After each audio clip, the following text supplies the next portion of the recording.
Hey, you guys. Okay, welcome back. Welcome back. And if you're new to my videos, never caught them before, I'm glad you're here. Y'all know what I hate before I get on into the video. What I don't really like. I don't like intros. I really don't.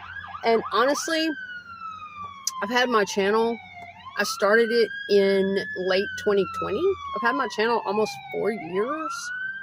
And I still don't have the same intro on all my videos. I still experiment with that. Sometimes I do intros, sometimes I don't. Good grief. But I don't really like them. It makes me feel awkward. I'm not even going to lie about it. Anything that has to be scripted or, when you say the same exact things in every video. Hey, welcome, da-da-da-da-da. Here's a disclaimer for legal purposes. And watching the little timer, make sure I'm not saying anything too, out there in the first part of the video because it might not be good for YouTube, whatever. It's like, I'm one of these people who, when I first started doing videos was on my Facebook, and I just like to jump on and get into it and just say what I need to say and let that stuff flow, it just channel out of me. And I would never do an intro. I would never be like, hi, Facebook followers, thank you for being here. And I need to say for legal disclaimers that these are just my personal thoughts, feelings, but I understand, we have a responsibility. If we are going to put out public content, then we need to make sure we're keeping people safe. And we need to make sure people understand, where we're coming from, whatnot. I get that. But I don't know where that came from, but I just being me, I don't like doing intros. Sometimes I'm good at them. Sometimes I suck at it. But in this video, guys, we're going to get off into, the Watts case. And again, I don't want to say anything too devastating in the earliest part of the video, but Chris and Shanann Watts, if you're familiar with the case, then you know how horrible it is, where Chris Watts took the life of his pregnant wife and 2 baby daughters back in 2018. It's a big case. There's a lot of information out there on it if you're not familiar with it. I cover a lot of different things on this channel. I have a whole playlist on the Watts case, okay? Different dynamics. Like I'm saying, there's so many parts to this case that, take your pick. I really don't,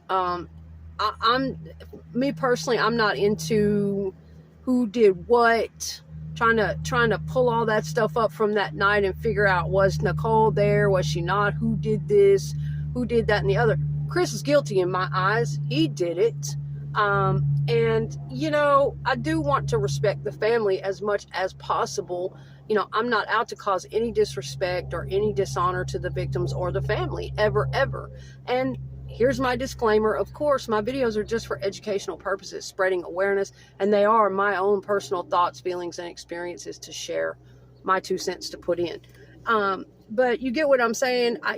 So I kind of try to be careful which dynamics of the case that I discuss. And, generally in the past on my Watts case playlist, the videos that I've done really have centered around people bashing Shanann and defending her and sharing my experiences and knowledge of toxic relationships, covert narcissistic types of men. And don't get me wrong when I say that. There are covert narcissistic women too. There are abusive women in this world too. Absolutely. 9 times out of 10, that's where the covert narcissistic man got it from, was a narcissistic mother. So don't get me wrong. Okay. I'm a person who has 4 brothers, 2 sons, and a host of male friends that I've been very, very close to in my lifetime. And I've made it a point to understand and, try to be able to be compassionate to and empathetic to the male psyche and, their thoughts and feelings too. So that's that. I'm going to put that out there up front.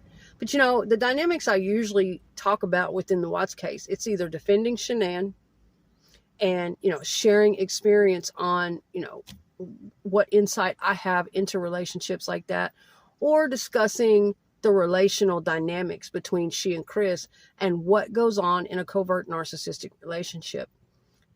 This just happens to be a man in this particular case. So that's where I'm going with this. All right. But yeah, most of the time, those are the things I discuss. is how a covert narcissistic man, in this case, operates.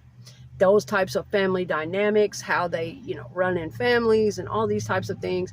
And, so that's what I've covered in the past. But I have never discussed Nichol Kessinger and my thoughts on her. So that's what we're going to get into a little bit in this video. What's the deal with Nichol Kessinger and, what I think about that, why Chris went towards her, why she came towards him. And, but I don't particularly get into, did she do this, that, and the other that night? Was she there that night? I know a lot of people just want to keep tearing that apart. And I get it. I'm not going to say whether that's good or whether that's bad. I think we all continue to want even more justice for Shanann and the girls and baby Nico. You know what I'm saying? But what's done is done. And to understand, I don't think anybody will ever understand the lengths that Chris Watts went to. That's not what I'm referring to. But to understand a covert narcissistic male, you're never going to unless you've lived with one. That's the thing. So many of these people out here that are bashing Shanann and, picking apart all these different things about her and, just assuming that Chris did it for this reason or he did it for that reason and blaming it on all these things external to Chris, on anybody but Chris. That's what these kind of people don't understand. And they will never, unless they've lived with a covert narcissistic type, unless they have been put through that type of twisted mental and emotional game and abuse and trickery and betrayal and what goes on behind closed doors with a covert narcissistic type of person. Could be man or woman. In this case, it's a man. So that's the hard part, is in order to understand some of his action. Don't get me wrong. I'll never understand what that man did to his family. Never. I don't think any of us will. Okay? But to understand some of Chris Watts' actions in that relationship and, why these types of men do certain things, you have to understand more of his personality type. You have to understand this type of person. And, it takes one to know one. When you've lived in a relationship like that and you've lived with a type of guy similar to that, I've never known anyone as evil as Chris Watts, as deranged as that would harm their children or take any human life. Okay, so let me make that real clear. But I've been around some fucked up people. I'm not even going to lie, in my past. And even I in the past have struggled with different issues and had to, stay in therapy and stay working on things. But in order to understand some of Chris Watts' actions, you have to deeply understand the personality type of a person like that and the family history. And, again, I always mention Live Abuse Free because her channel really gives some great insight into the covert narcissistic type, into the covert narcissistic male, and into Chris Watts. She really helped me in a lot of ways to even put things together in my own situation I was living through back then, okay, and understand these types of things. The basic thing is that a covert narcissistic man, and I don't really want this video to be about that. I want it to we're going to get more into the dynamics of Chris and Nichol Kessinger and, what was going on with them and why he started going that direction. But, I need to explain a little bit of this stuff. The covert narcissistic male it's flabbergasting. They're very hard to understand. And again, you never will, unless you've been put in a position with one. Professor Sam Vaknin, who is also a person who has narcissistic personality disorder, he has a YouTube channel. He does videos, and he talks about this very thing and gives a lot of insight into the covert narcissistic type and how they reel you in and get you in a situation and then end up making you their mother. Okay, he's got several videos on how the narcissist, makes you their mother, wants you to be their mother. And nobody could possibly understand these dynamics unless you've lived with it, okay?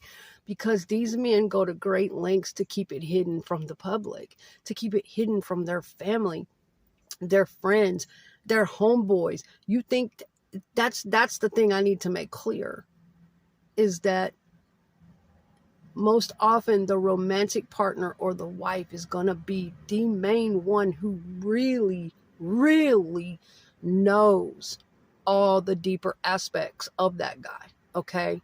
And here, I'm going to explain why. Not the homeboys. A lot of times it's, that's my boy. I've known him for all my life. He would never do this and that. And, you know, the family's like, well, we've known him since he was a baby. He would never do such a thing. And the brother or the sister or the best friends. Let me tell you something. You're not being sexual with your homeboys. They're not being sexual with their mama, their daddy, their cousin, the people they grew up with. None of that. That's the last people. So I get really sick of hearing that. And a lot of times, these women that are in relationships with covert narcissistic men, these covert narcissistic men have every fucking body convinced that that woman is horrible. She's a bitch. She controls me. She does this to me. She does that to me. And it is they who are the little cowardly puppet masters behind the scenes the whole fucking time. Knowing at home that woman is putting up with an absolute egotistical mess, but it's not in the way that you would think of a typical narcissist. It's more like an infant boy. Yes, yes. But yeah, nobody's going to know this stuff. Nobody. But what happens is, and they carry this shit in their ego, guys. It makes them feel really inferior and kind of not right all their life and kind of not like the other guys, you know, and they carry that shit. Whatever happened in their childhood, whether it was emasculation from the mother or not enough attention from the mother and father, or someone violated their body in a, way, or, a lot of that shit happens and people carry this through their life and don't get any help. They carry this stuff in their ego and they feel very inferior because of it. They feel very low self-esteem, not quite right, very fragile, vulnerable egos, okay? And so the last people that they're ever going to want to share that with or show that to is their male friends or their homeboys. Because these types, now, don't get me wrong, there are men in this world who know each other inside out. They're good friends. They know everything. There are going to be people in their life that know them well. But there's parts of a covert narcissistic type that nobody knows. That is so deep and so traumatized and so twisted and damaged and deranged and can be sadistic and infantile, unhealed, emotionally immature. And they're very self-conscious about this. This is where all this comes into play. Not that his wife emasculated them or not that it's already there, this stuff, okay? And so a lot of times this covert narcissistic type will have all their friends and all their family and all this smear campaign and all these people against their woman. And it's really them. Okay, and that's what these people don't understand. No, you don't know him. You don't have a fucking clue. Okay, and these are parts of their soul that they keep hidden until they get in a relationship with an adult woman. Now, granted, here's where things change. When we are sexual with someone, this is going to bring up a whole other level of emotion that hasn't been felt before. Something maybe, if ever. It's going to trigger up lots of things. Just unconscious, subconscious, all kinds of things. Fears, wounds, things that mommy did, things that daddy did, things that early girlfriends did. Fear that, oh God, now that I have this intense, because when people feel intensely about each other, if they have a certain patterns in their mind or dysfunctional family patterns or traumas or whatever, they don't know how to cope with that stuff, okay? They use all kinds of toxic defenses to do so, to survive the fear of, oh God, these feelings of love are overwhelming. What if she leaves me? What if I lose her? What if we lose each other? What if this happens? What is that? Fear of abandonment. All kinds of shit begins to come up, right? And the shit starts flying. Control issues and fears and anxiety. A lot of things in this world are fear-based. A lot of times anger, control, all that stuff is coming from a place of fear. People who want to control each other fear something. And there's a lot of people in this world just don't understand a lot of this kind of stuff on a deeper level. They're kind of ignorant about it. They just have a basic limited understanding of it. They're just controlling, and they don't really understand the deeper levels of where control often comes from, which is fear. Absolute fear and terror, anxiety in people. Okay? Whether it's fear of abandonment, whether it's fear of losing that person to someone else, whether it's fear of they need to control the situation because they're losing themselves, because love can be a powerful emotion. Love, lust, sexual relationship brings up so many powerful and intense emotions in people. A lot of covert narcissistic men, if they haven't had therapy and they've got issues from childhood or whatever, and even I've been through things like this before, even though I had therapy. People get scared when they're falling in love. They get scared when they're overcome by intense emotion for another human. And oftentimes, if they haven't developed really good, healthy coping skills and emotional intelligence and maturity, they will resort to very toxic defense mechanisms and patterns of coping with the overwhelming feeling of, I'm so in love that I'm losing myself. I'm scared of this. And so they will resort to a toxic defense to protect themselves. I've seen covert narcissistic men so in love and so swept away by the feelings that are coming up in them that they may not have even ever had before in their life, that they will feel so much for that woman that they'll actually turn and start cheating on her. Yes. Or turn and start obsessing over dating sites or focusing their attention on a bunch of different girls. That is not because of you. That is not because you're not good enough. It's because you're too good. It's because they are too overwhelmed with the feeling that they get with you. So they have to find a distraction because they are absolutely terrified that they're losing themselves. They can't handle it. There's a lot of stuff like that that goes on within relationships that people don't understand, that they're not aware of. And this can, these misunderstandings without proper and healthy communication can completely destroy what could be good relationships, okay? I've lived through things like this myself. So, lots to think about. But yeah, covert narcissistic dudes behind closed doors, most of them, in my experience. One of my partners was like that. I have a long history in my family of people with personality disorders, mental illness, and addictions, and a lot of close friendships in the past with people who have struggled with various things like this. But the worst situation was living in a covert narcissistic, getting used to the covert narcissistic type man. 2 incidences. One was a platonic male roommate that I had for 5 years. The other one was basically the love of my life. And I still love him to this day. But it was also one of the most traumatic situations I'd ever lived through. Getting used to the covert narcissistic type male and their personality and not realizing it at first, not realizing it for a long time, being really perplexed, and nobody can relate to this. Nobody, unless it's happened to you. But yes, they have a certain amount of fragility, a certain amount of vulnerability. And don't get me wrong, vulnerability is beautiful. We want that in a man. We want that in a woman. We want that in our lives. Being able to be vulnerable is a healthy sign, but there is such a thing as toxic vulnerability. That is not a positive type of vulnerability. Hyper.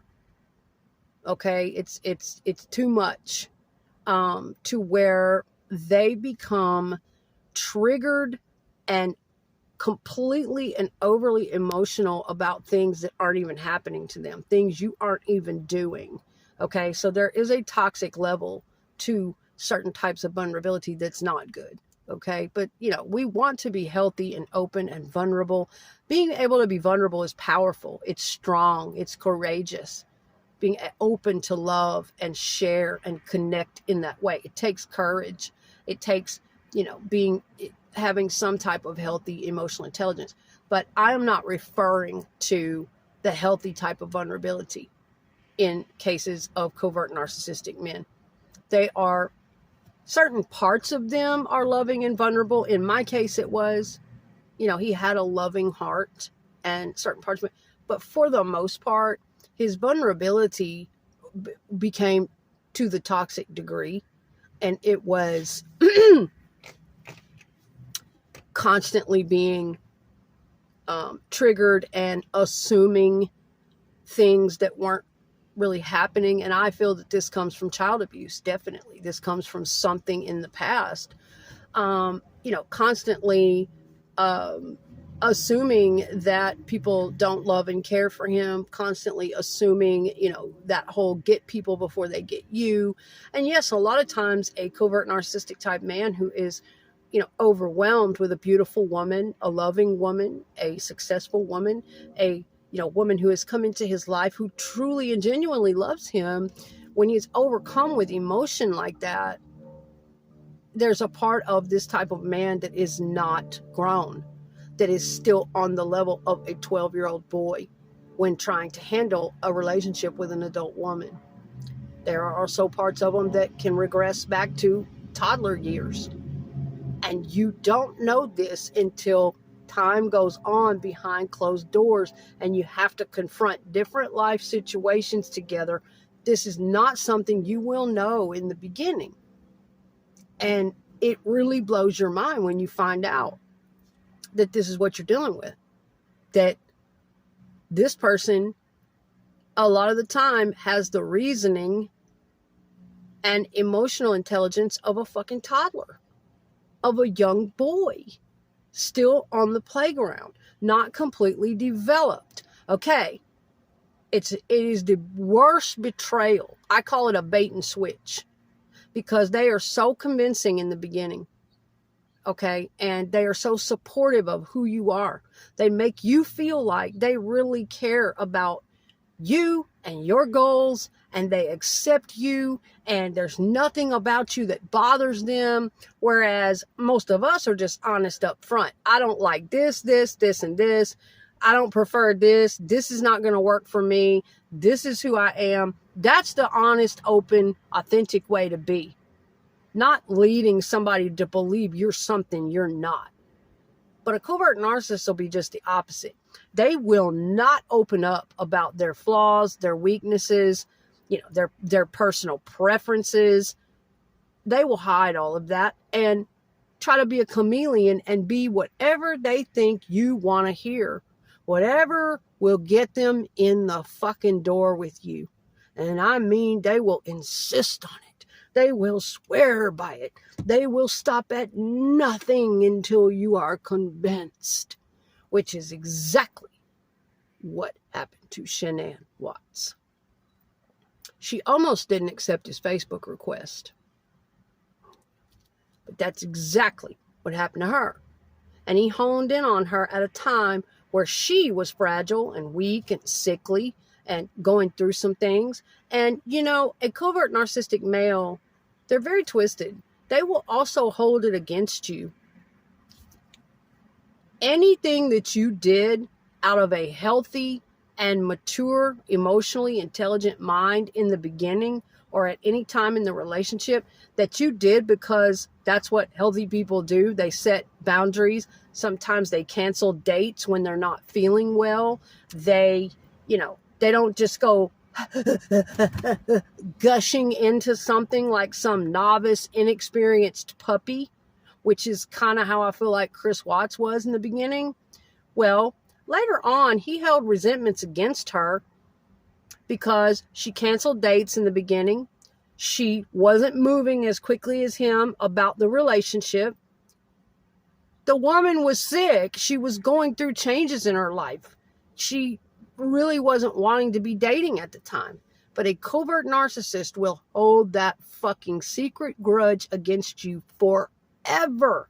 And it'll be for the most insane things that you had every right to do, that weren't abusive to them at all, that weren't emasculating to them at all. But a narcissist considers your rights, your personal space, your time anything you do in your life to be an offense to them, a direct blow. That's right. That is how they reason and that is how they think. Because they are so emotionally immature and they are, so underdeveloped in that way. And they act like children about relationships and things like that. That's why they're often quiet, more reserved, because they know that that'll come out too early. It'll be seen and it'll be a red flag. And so oftentimes they do have a more quiet demeanor.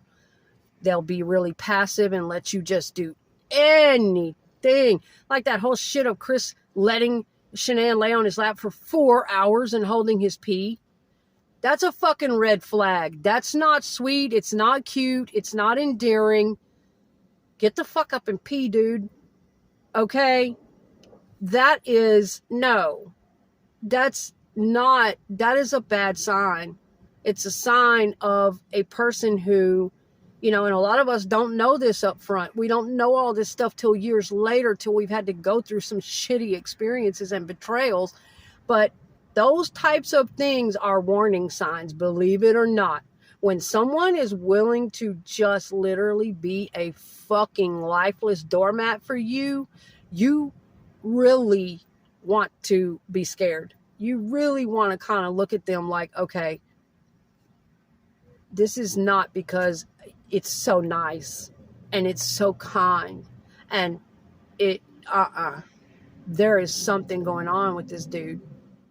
Because no healthy, adult, mature human being does that or moves that quickly. Only kids, only teenagers falling all over themselves in their little love dating life. Only immature kids act like that, or very damaged and toxic adults who don't do things on a healthy, emotionally intelligent level when it comes to dating and relationships. So you get what I'm saying? No healthy, grown-ass human being is going to, in the first few days or weeks of dating, lie down as a complete fucking doormat and say, here, just piss on me. I'll do anything, okay? Now, I'm going to tell you where women get tripped up, where they get confused and they don't see these as warning signs. Because just if a person can do that quickly, that's how you can tell right then that it's not authentic and it's not going to really have longevity. Oh, you might stay together for years, but that they're portraying to you, all of that is not real, and it will change behind closed doors. That is not their real personality. Okay? That's, of course, what they kind of call love bombing, too. But I don't want to lose my train of thought here. But here's where women often get tripped up with these covert narc type dudes. And they are. These types of dudes, they are the people pleasers, the nice guys, the super codependent of the narcissistic world. They're the ones that you will never think of as a fucking narcissist.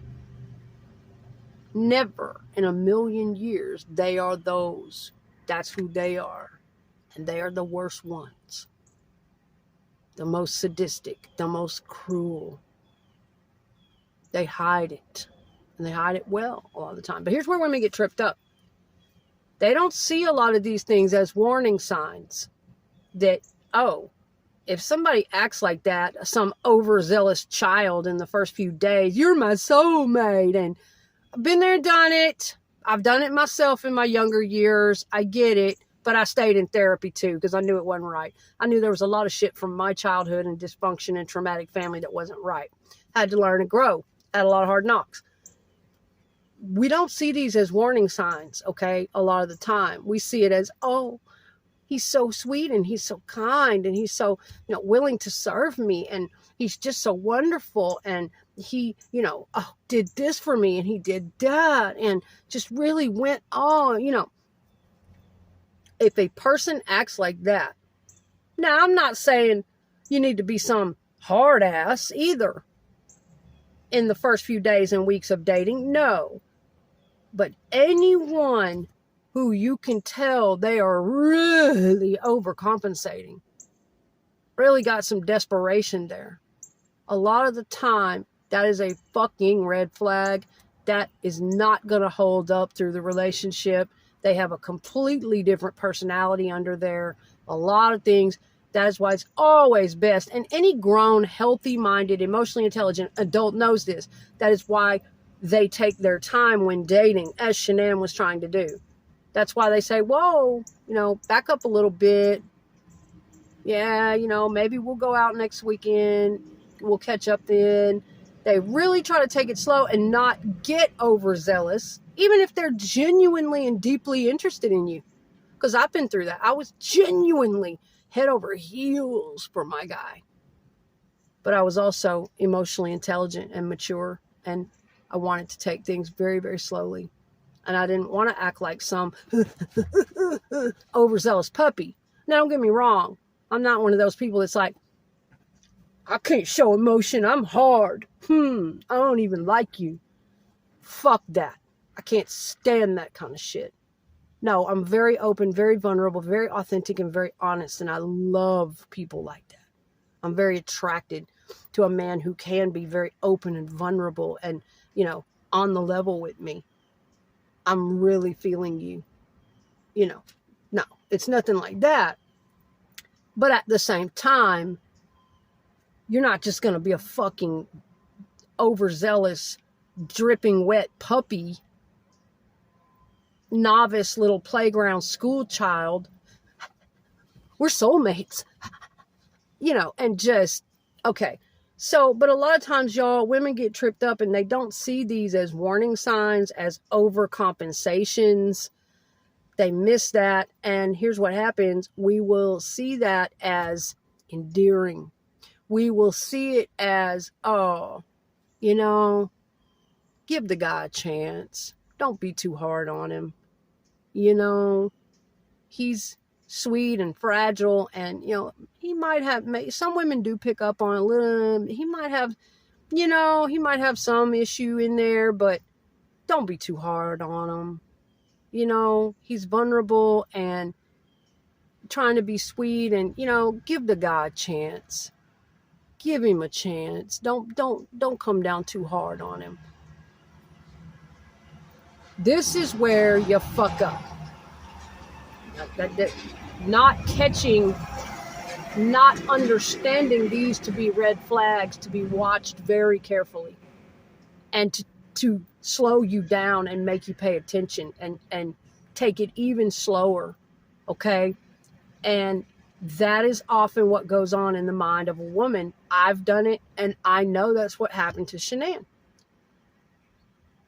She had her reservations about him.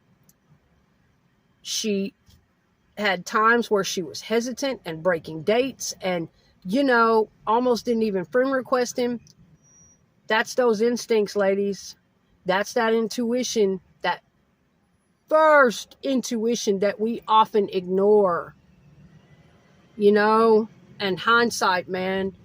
But these are the things that often happen, and women will be like, okay, there is something about him I really do like. I'm going to give him a chance.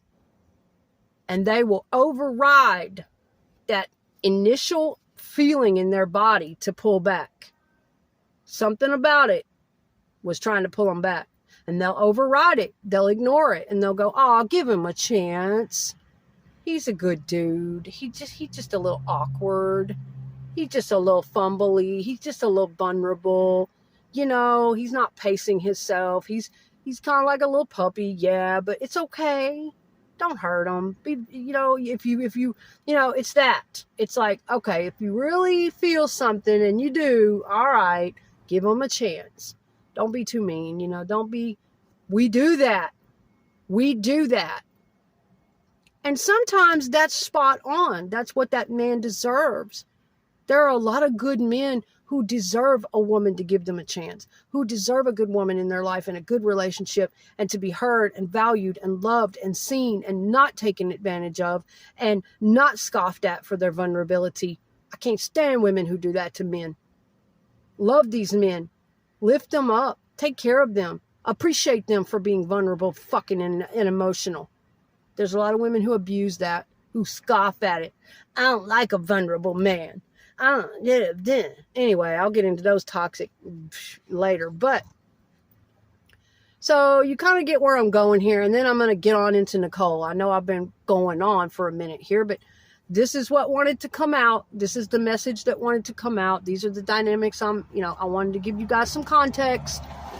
It's important to understand covert narcissistic types, how they operate, how they're feeling, how they're thinking, what they do, and how they move. And that is exactly what I feel was going down in the Watts case.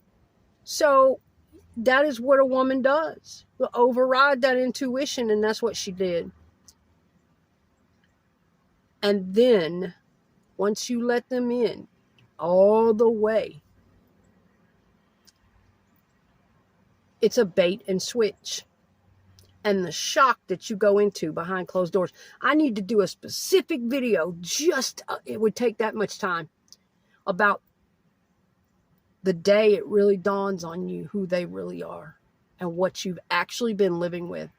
And that nothing about them that they claimed is true, and how you're living with an enemy, not a lover, not a best friend, you're living with someone who, like a child on the playground, is envious of you, wants to push you down, pick at you, twist you up, is getting threatened by you, just for being you. It's so much, okay? And so these covert narc type men, basically like little kids. You know how a little kid will be satisfied with a toy and they'll be so desperate for that toy. I mean, just throw a fucking fit and, oh my God, I just, until they get it. Gotta have it. And then once they get it, they're more happy to play with the fucking cardboard box that it came in after that, right? Okay, covert narcissistic men are like that. Very much like that. Now, don't get me wrong. They're also highly codependent on women. Highly desperate for approval in not just women, but from everybody. They go around doing all these psychological things to get approval from people. And it's just insane, the things I've had to learn about covert narcissist types. They love bomb everybody, not just romantic partners. Everybody they encounter in the world, they love bomb. They do all these different things to get a little hit of praise or to get a little hit of ego, because they're very empty, broken people with no self-esteem, no identity of their own. All these things stem back to childhood somewhere, but they're very much like that. So these people out here that don't have a fucking understanding and they're bashing Shanann need to get a clue wagon. Because as I've said before, I don't like it. I'm sick of it. I will always defend her. I will always lend a voice to this type of thing. And the covert narcissistic male, they are very codependent though. Okay. So if they find something that's comfortable, even though they're not connecting all the way when they first get in anyway. Okay. They're not connecting on a deeper, more emotionally mature, emotionally intelligent and healthy level as an adult. They're connecting in a surface way to that marriage. Going through the motions, having kids, doing what they think an adult man should do. This is, oh boy, it's keeping my attention. I'm the man now. I've got this beautiful woman and yada, yada, yada. After daily life sets in and all the responsibilities of life, and you're having to live life with this woman, all the things that you insisted, and I mean they go out of their way to convince you that they are just so into everything you're into. They almost become you. It's hard to fight them off. They're very convincing.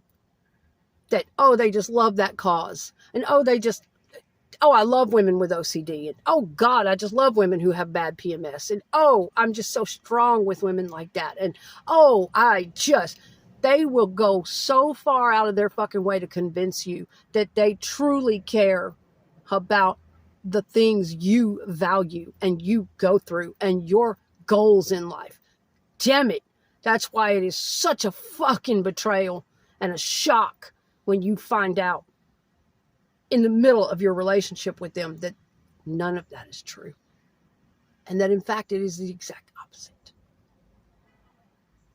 That they can't stand those things about you. They envy those things. They wish they were you. They've got some serious freaking issues. And they make your life a living hell, mentally, emotionally, all these different types of things behind closed doors. And you will go into shock. Absolute shock. And so, yeah, naturally things will become tense. Because now you're learning who they really are. And you are entrusted with the deepest secret of their life. All of their insecurities. All of the fact that they, at times, are like a child. And you have to carry this. And then they start putting you in the role of their mother. All these things start coming up behind closed doors. Nobody else knows it. Nobody else knows the extent of this and what you're dealing with. But very often the woman will try to save face because she genuinely loves the dude and doesn't leave him because of this. She accepts the role. She accepts his secrets. And she hopes to God things will get better. She believes that she can, love him enough to change things. Because at this point, you're also going to start seeing him losing interest. Like the child with the toy, you're going to start seeing him, catching him doing things like being on dating sites. I'm sure a lot of this went down over the years in their relationship. Catching him doing bizarre things, not really all there. So many things with a covert narcissistic male. Constantly needing praise and attention outside of the bounds of a normal, healthy adult relationship, which of course requires those things. No, this is over the top, like a child, almost like an infant at times. And that would account for a lot of Shanann's frustration. You're going to start seeing a lot of things and you're going to feel very betrayed inside. And almost feel like you're living in madness. And nobody on the outside knows this. And you're like, who could I even tell? There's nobody that would even believe or understand this. But you're put in the position to know about this man's deepest, darkest, most vulnerable places. All of that starts to come out around you behind closed doors. And you become his, it's okay with a baby. But this bothers them that okay? The very thing that they need you to be, because of whatever reasons, they need to get in therapy is what it is.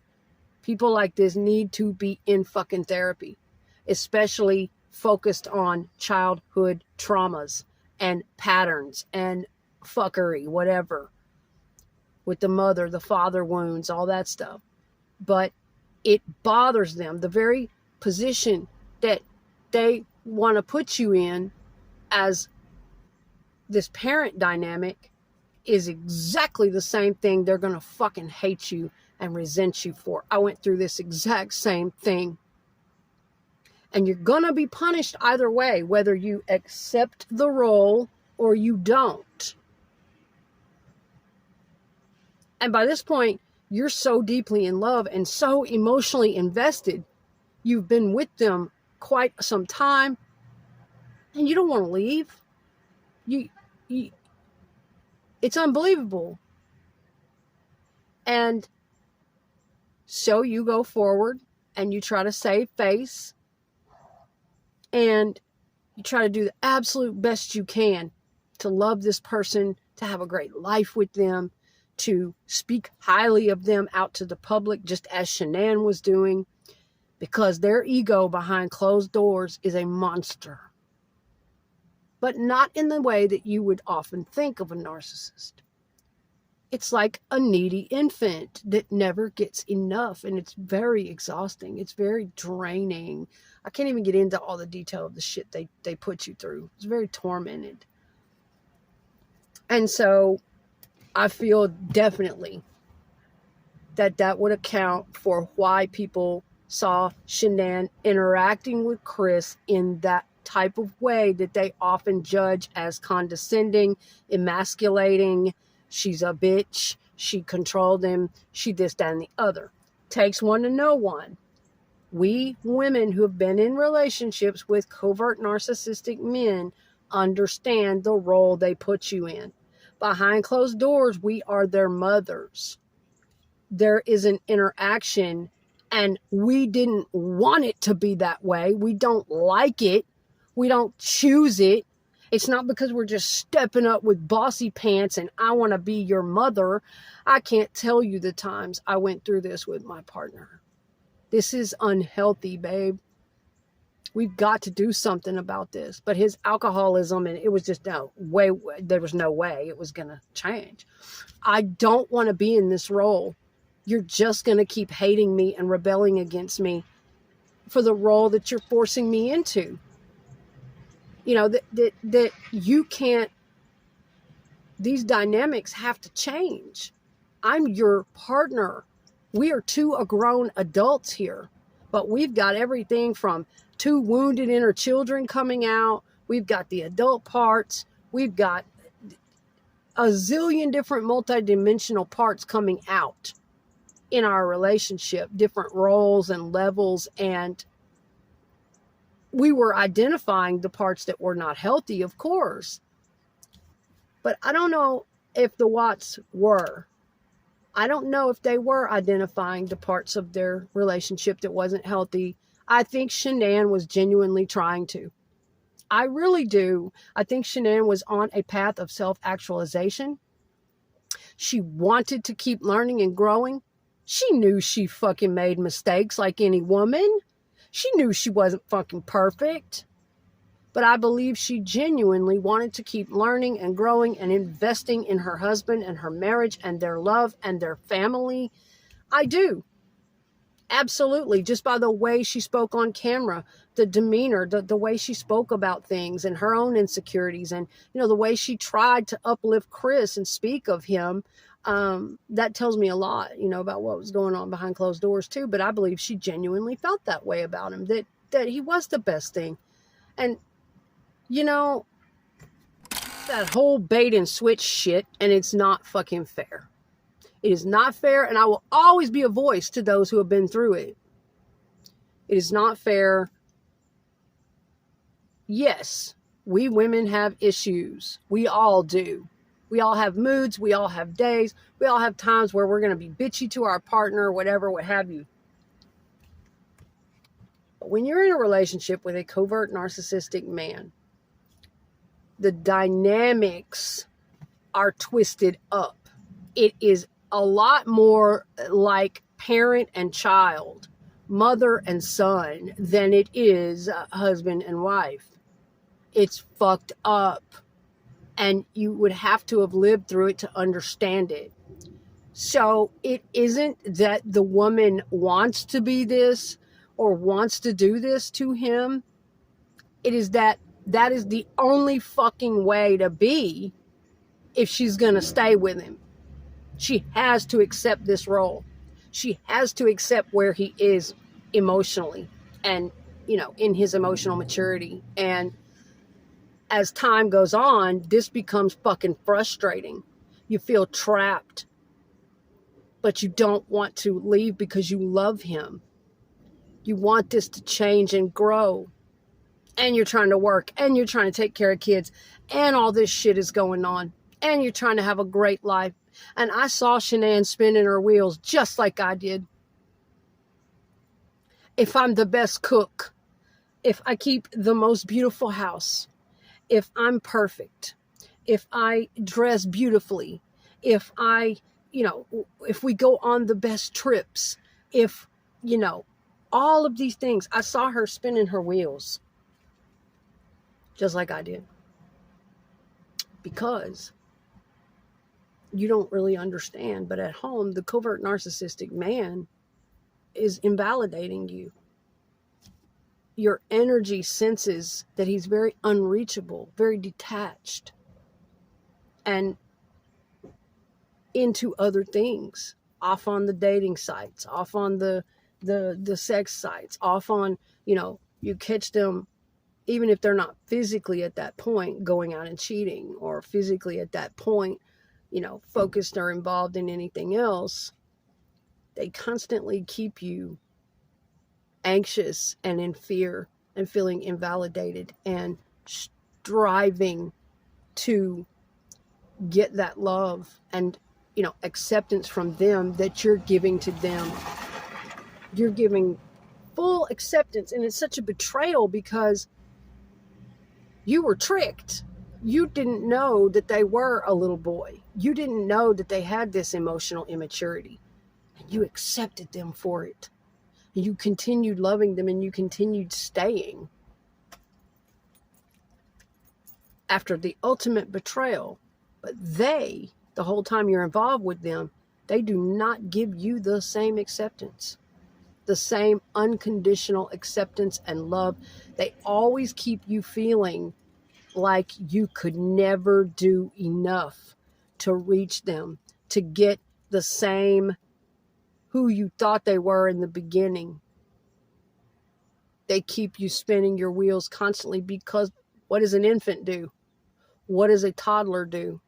What does an emotionally immature human do? Constantly take, constantly need, constantly don't see what you're doing for them, constantly have no gratitude. Very high narcissism, of course. We're born with a primary narcissism to survive. Narcissism is survival. But over the years, of course, we grow into our emotional intelligence, and our narcissism decreases. We don't need as much of it to survive. We need a little, of course, a little healthy amount of narcissism. It's very healthy. But some people's narcissism goes to the pathological degree. Okay, but you get what I'm saying here. And I know, it's time to talk about Nichol. I'm sorry, guys, that it went this direction, but I felt like I needed to explain some of this stuff. This is what it's like, and this is only the tip of the iceberg. This is only just basic shit, just little bits and pieces at the beginning. But they keep you spinning your wheels like that. So this would account for a lot of Shanann's frustration and the way in which they interacted, more like mother and son than husband and wife. Yes. This would account for the times that she did snap at him, or, maybe spoke a little bit condescendingly, or because after a while, you get very, very fucking frustrated and tired of having to put up with this, of having to deal with this. But you love this person very much, and you don't know what to do. You don't want to leave them. You have your family, you have this, you have that. And you don't know who to tell or who to talk to about it. You don't want to hurt them. You don't want to embarrass and humiliate the real deal, what they're really acting like behind closed doors, or what they're really like to deal with. So everybody in the fucking world just gets the idea that you're just being a condescending bitch. They don't even know the dynamics. They have no fucking idea. So, that would account for a lot of her frustration and, control, what looked like control. Remember I said fear? Living with a covert narcissist, you're kept in constant fear. They're always invalidating you. They're always flirting with other people. They're always focused on other things. They always have this aloofness and this emotional immaturity that you just can't deeply connect to. So you're always in a high sense of anxiety and fear. And it triggers, if you have an anxiety disorder, I do, generalized anxiety with obsessive compulsive traits, not full-blown OCD. I believe Shanann had some of that too, which was triggered even worse by Chris Watts and his covert narcissism and invalidation and that whole mentality that they have that's unreachable, unfucking reachable, aloof, goofy, detached, okay? And so that would account for what people are seeing as controlling him. They love to play the victim too. Oh, covert narcs will always play the poor, pitiful victim. That's their signature. But what people see as control is oftentimes people's terror, fear, anxiety, trying to do more, trying to do better, trying to be seen, heard, validated by their husband. Not control him, not smother him, no. Fear, because they're being done fucking wrong behind closed doors. What they were promised in the beginning, what they were convinced they were getting involved with. And to me, guys, I don't know if I can say the R word, but to me, that's like rape. That's how fucking much of a violation it feels like. When I was in a similar situation, when someone comes into your life under false pretenses, and they get to know you for weeks and months under a lot of false pretenses of what their values are and what they stand for and what they like about you and what they admire and where they want to go in life and all of that shit. And they have you fucking convinced with that mask. Then they didn't give you a choice. It is almost like rape to me. It is almost like being taken hostage, even though you went willingly and you stayed after you found out. This is how twisted all this gets. But basically, this is exactly what I went through. And this is exactly why I had so much anger and so much pain because of the bait and switch that happened to me that I thought I was getting involved with versus what I got involved with. But grew to love that human even more deeply, regardless, unconditionally, full acceptance of everything that he was, regardless. But I'm just saying for context here, I feel this is exactly what Shanann was going through, a great deal of it. She was living with a man who couldn't stand who she was. For no reason, after making her believe that she was everything he wanted and everything he admired and loved and respected and could get along with and compatibility and all that. When somebody does that to you, that is one of the worst violations. It is almost like they are taking you hostage and prisoner. People are supposed to have a choice when they go into a relationship as to whether they want you or not, whether you're going to be a good fit for them or not. And that is why we're supposed to take our time and get to know each other. That is why we're supposed to be transparent and authentic about who we are, where we're going, what our values are, what might be a problem, what our weaknesses are, what we struggle with. Take our fucking time and get to know these things. But these covert narcs like to rush you. They want to get in before their cover is blown, before they lose their chance. They want to get in as quickly as possible. It's a whole bait and switch, man. And so you keep that in mind the next time any of you think you want to smear Shanann Watts and come down on her and bash her name.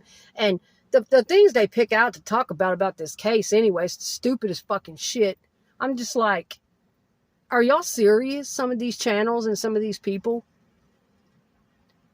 This woman, pregnant woman, and her baby and her daughters were viciously murdered and taken off the planet, betrayed by the man they loved and trusted.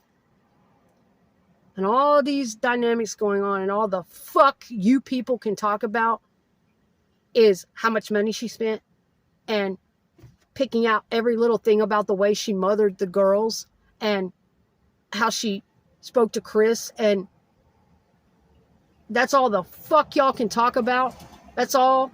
Really? Seriously? That's the dumbest shit to me. I'll never get it. Why people want to focus on that.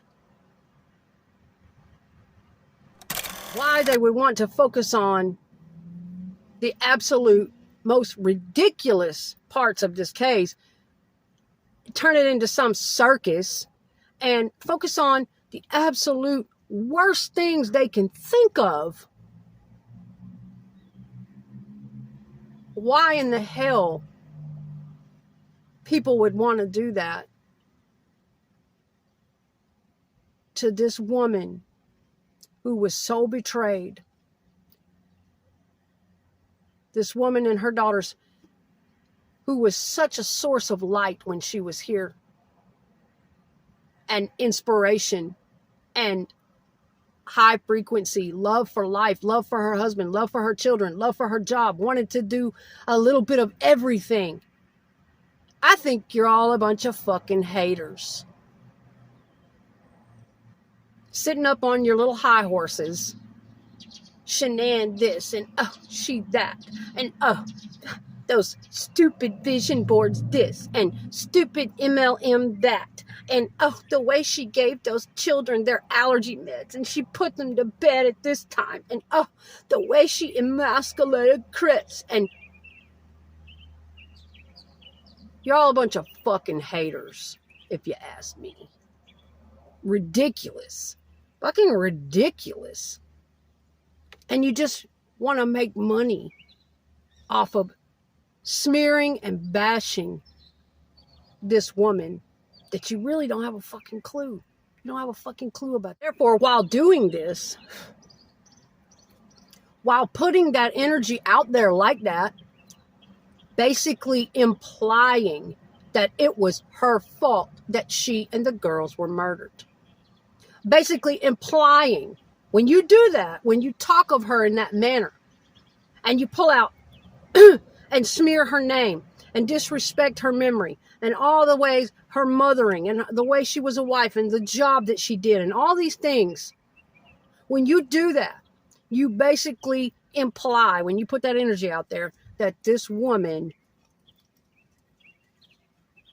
caused him to do what he did, that somehow it was her fault, that somehow, had she not been the way she was, had she not existed in the energy she had, that she and the girls would still be alive, that Watts would have never done what he did, that this, that, and the other, and the whole Nichol thing. That's what it seems like. That's what the undercurrent there. That's what it implies. I don't give a fuck what y'all say. Well, we never said that she deserved to die. We never said that blah, blah, blah. But she wasn't a saint. And we have a right to, just because somebody was killed doesn't make them an angel. And we have a right to say this, that, and the other, and blah, blah, blah, blah, blah. The undercurrent still remains. No, you really don't have a fucking right. You really, really don't. The undercurrent still remains. When you speak about a woman like that who suffered an unimaginable, horrific betrayal of the man that she loved and trusted while pregnant, and this was inflicted upon her and her kids, when you speak of her in that manner, and you do the absolute most, I've seen these channels, they do the absolute most to twist her memory, to twist and mock her image, her name, her memory. Basically, that is what the fucking message you're sending out is, that she deserved it. She caused it. She caused Watts to snap, which is fucking untrue. And that had she not been Shanann and living her life, having the job she had, doing the things that she did, that this wouldn't have happened. that she caused it, and that is completely, she is not responsible for the fuckery in that man's head. She is not responsible for the deranged way that he was programmed. None whatsoever. And that gives off a terrible message to women going forward, or to anyone in toxic relationships. It gives off a horrible message that, oh, you better be careful. Don't be too strong. Don't be too inspired. Don't be a great cook. Don't have light. Don't be on social media. Don't live your dreams. Don't be an outgoing mother. Don't be anything, because you're going to be shamed, smeared, called controlling, called an attention seeker. You're going to possibly be taken out by your husband. You know, that's what it's saying. That's what the message it implies. Don't trigger these pitiful, cowardly, fragile, hypersensitive, not highly sensitive. Highly sensitive is positive. Hypersensitive covert narcs that can't stand it if anyone else is great, because they are so fucked in the head, so jealous and resentful, and want to undermine everybody, and so off center in their own ego. That's the message that it sends. Is for women to go ahead and shrink down, and that they need to be certain type of way in order not to lose their life, in order not to be cheated on. And fucking ridiculous, the people who imply that. Watts did not take the life of his wife, okay? When we get into that part of it, again, that type of horrific attack on your family member, I mean, none of that will ever make sense to me. But the discard of a covert narcissist is what people don't understand. Usually they discard you in a different way, not like Watts did. But this is what people aren't understanding. He didn't do any of this because his wife spent too much money, because she was too bossy. Trust me, when they focus on the new supply, that's the part I hadn't got into yet, about as time goes on within the relationship, they start looking outward, finding new supply, because you know their secret. You know their absolute worst vulnerabilities. You have become mommy in their eyes. And you're just like, oh my God, I don't want this dynamic. How did I get put in this role? And the only way is to never accept the role from the beginning, to be aware of it from day one, and to not accept that role. Because once you do accept it, there's no way out. And there's no way to ever make them feel or be like they once were, because that wasn't real. It's fucked. And so it was nothing Shanann did.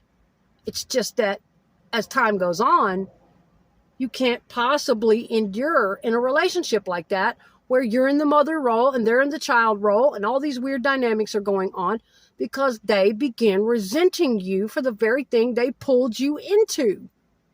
And it has nothing to do with how bossy or how much she spent or any of that.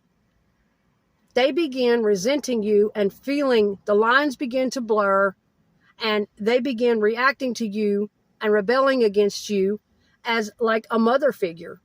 And they begin looking outward for a more teenage-minded girl, not physical age, because these are grown-ass men. But you get what I'm saying. A lot of times they are on the level of children, and they begin looking outward for a woman who does not know their vulnerabilities, does not know their secrets, does not know their fragilities, does not know any of these things. And they begin looking for a younger, more childlike mind that they can easily manipulate, that they can impress, someone that'll just be worshiping them and hasn't had to live with them and put up with them for years and deal with it. Somebody who doesn't know a thing. That's the only reason they're looking outward. Okay? And those are the dynamics that's going on. And once they focus in on that new fuel supply, they lose their fucking mind. It is about that ego that they're trying to get, and they will literally do anything, discard anyone, do anything. I've been through this with my own partner. Okay? And the same with the new focus of their attention. They could spend the same amount of money. It wouldn't make a fuck. They will gladly lay down like a fucking doormat. Everything they were doing in the beginning with you, they will now do for the new supply. Here's my credit card. I don't care. Spend every dollar.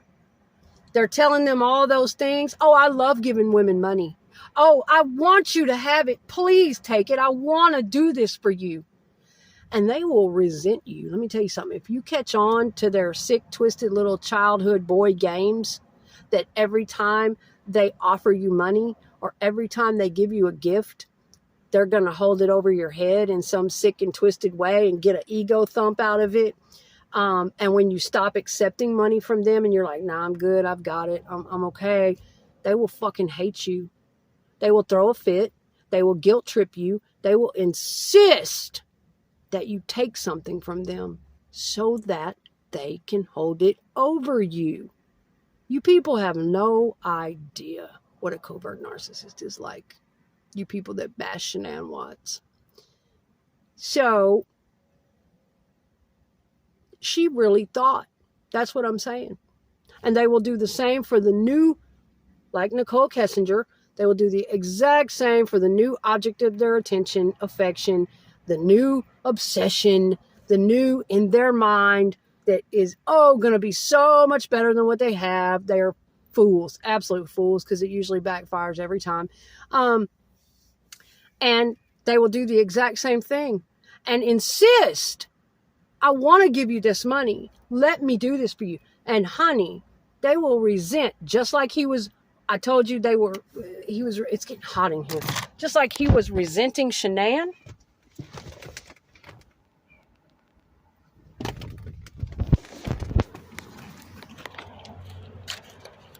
In the very beginning,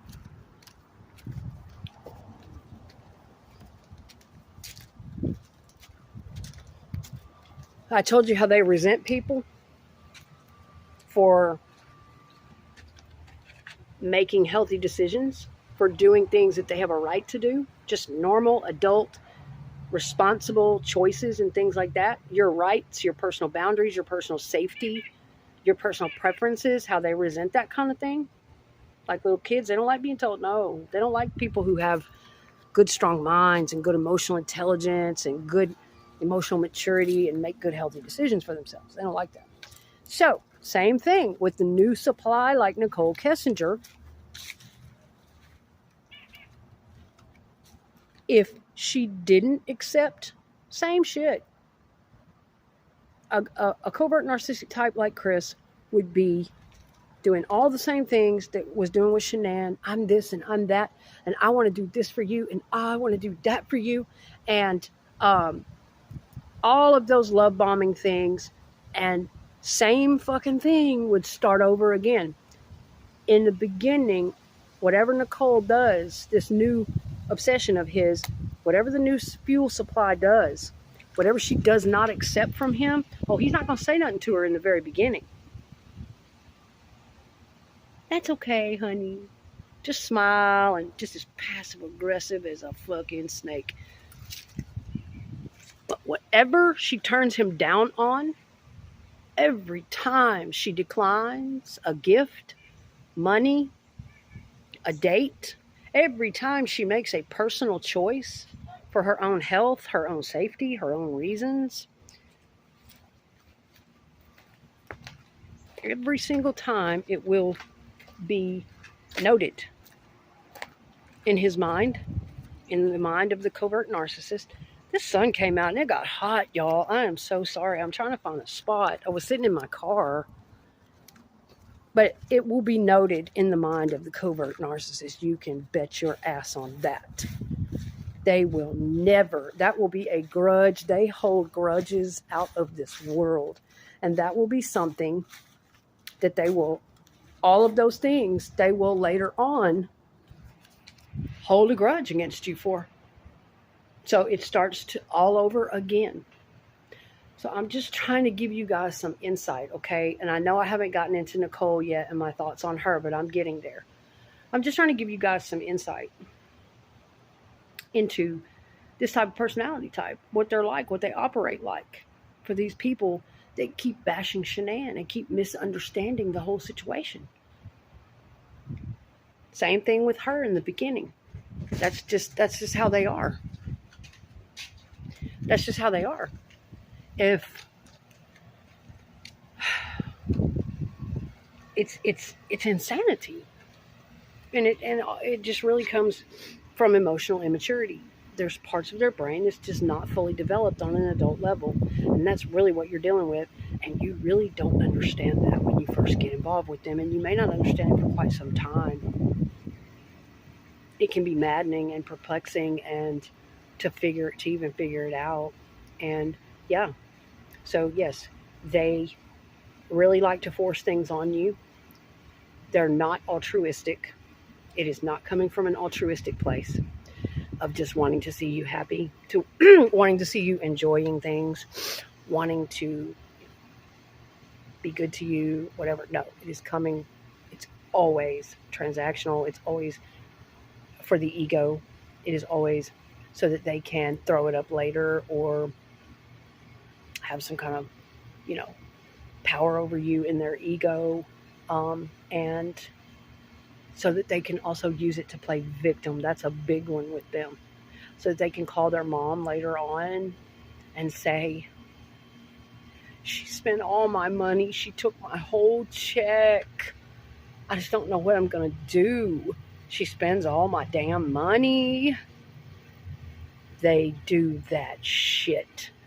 And just the day before, they will be sitting there harassing you to no end. They will hate you.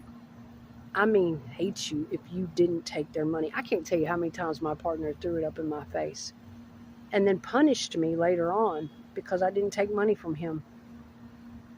Because I knew what kind of game it was going to be. I knew what I was going to hear. I knew that, fuck that. I would rather die than be treated that way. Someone to offer me help or offer me money or give me a gift, I don't need that. Me saying the whole time, I don't need it, I'm good. But they just keep on and on. So that later they can tell all their friends and all their family how you spend all their money, how you take everything from them. They have to be a victim, and they have to go around setting it up, and they have to have players. You are a player. They have to have people that will fit into that narrative and set it all up and recreate it. And a lot of times it's a subconscious and unconscious thing. They don't even know this shit. They don't know any of this. They don't know they're doing this. They don't have that insight. But yes, everybody is a player in their narrative. And if you don't want to fit into it, you want to be real, you want to be authentic, you really love them, and you want a healthy relationship with them, then you're fucking done. You are toast. The minute you want to put your foot down and you want to make some changes, you want to get in therapy, you get tired of having to go along with these toxic dynamics and narratives and, twisted this, that, and the other. And half the time, that's what the fights are about. These ridiculous things, like not wanting to accept something from them. I'm fine, babe, I've got it. And them going into a thumb-sucking, drooling, fucking toddler-esque meltdown, guilt trip, You don't take my help. I can't tell you the times I had to hear that. You wouldn't let me help you. You don't want to take my money. You don't want to take my help. They're sick. I mean, really, they're very, very twisted people. And so, I just feel like sometimes I need to speak out on this. I was doing it for years and I kind of took a break from it. But that's it. And they'll do it exactly the same way to the new supply. She's not going to be any different. Nichol Kessinger, it would have been the exact same way.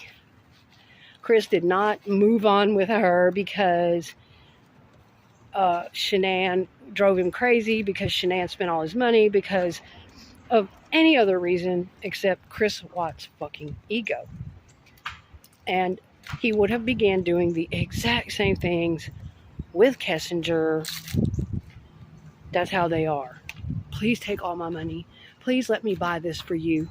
All of those patterns, had they been able to be together long, all of those patterns would have started over again. So there's a lot people don't understand, guys. And I'm going to have to clip this one. I know I didn't get into Nichol, but I will come back in part 2 and finish this. And as soon as I start the video rolling, it'll be about Nichol and my thoughts. More thoughts. I did bring her up. I did mention her, as the new supply and how that kind of works. But I'll come back in part 2. And the minute I start the camera rolling, I'll get into my thoughts on Chris and Nichol and her involvement in this whole dynamic and what I think about it, okay? Thanks for watching, guys.